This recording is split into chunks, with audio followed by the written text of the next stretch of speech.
And goodbye, farewell, amen. Darren Beadman rides into the sunset. Oh, yes! Oh, yes! Champion jockey Darren Beadman has ridden his last race. He's giving up silks for the cloth, and Sydney racegoers today gave him a rousing send-off as he heads for life in the born-again ministry.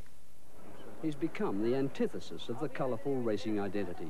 The 32-year-old jockey swapping his silks for the cloth.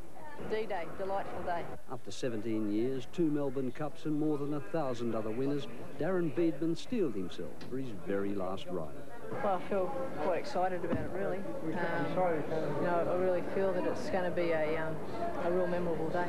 Thousands of fans made sure of that, mobbing their Tom Cruise lookalike idol from the moment he arrived. I think he's beautiful, and to give up what he's given up, all their millions, to go into the church when he deserves it. It's what he wants to do. Every Australian's right to do what they want to do. He's not the first champion to walk away at the peak of his career, and he won't be the last. But there's something about the Beadman style that's left no doubt who the favourite was at Randwick today. And go he did, but winning only the first of his last 3 rides.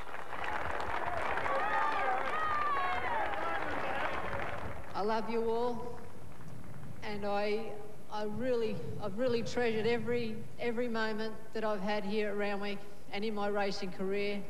And if I had it all over again, I wouldn't change it. And there ended the lesson. A brilliant career over and a new beginning.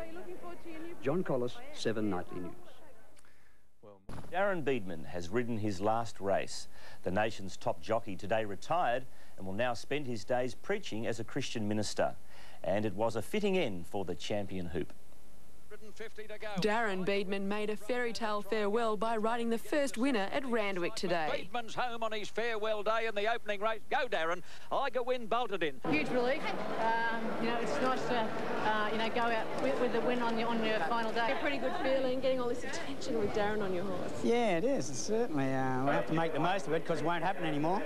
The birth of the Beadman legend started at just 18 when he became the youngest rider to win Australia's greatest 2-year-old race, the 1984 Golden Slipper Stakes on Inspired. His impact has been enormous. Many feel Beadman is leaving at the peak of his career, especially his mentor, Theo Green.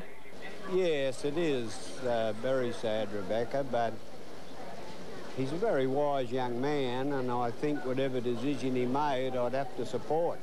We need as many good riders in Australia as we can get, so no, I'm disappointed he's leaving.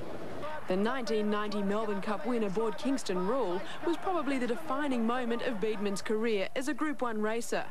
Trainer Bart Cummings needed no convincing. The rest, they say, is history. Bart Cummings has got his 10th Melbourne Cup.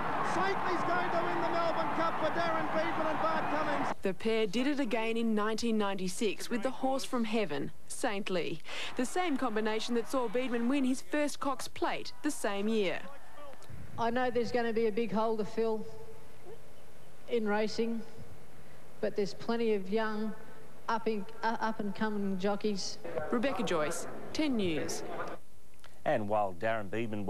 Might and Power became just the 10th horse to win the Melbourne Cup Caulfield Cup double. For jockey Jim Cassidy, redemption for past misdeeds.